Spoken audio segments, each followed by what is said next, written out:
Ben ritrovati al meteo. Sulle nostre regioni sarà una giornata all'insegna del bel tempo, ma vediamo il dettaglio. Sul Veneto sarà asciutto e stabile su tutti i settori. Al mattino il cielo si presenterà sereno e limpido ovunque. Qualche nube in più al pomeriggio, ma senza altre conseguenze. Non sono infatti attesi fenomeni particolarmente degni di nota.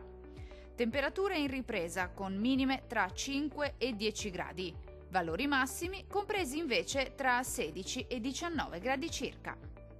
Diamo ora uno sguardo al Friuli Venezia Giulia. Situazione molto simile, con il cielo che risulterà sgombro da nubi al mattino, al massimo con presenza di poche nubi a carattere sparso dal pomeriggio, ma il tempo si manterrà asciutto e stabile ovunque.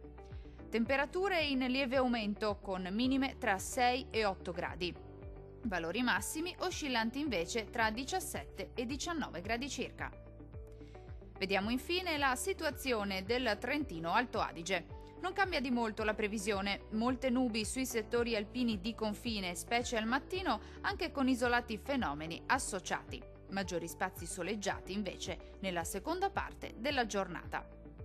Temperature molto miti, con minime tra 4 e 5 gradi. Valori massimi compresi invece tra 20 e 23 gradi. Dal meteo di Antenna 3 per ora è tutto. Arrivederci al prossimo aggiornamento.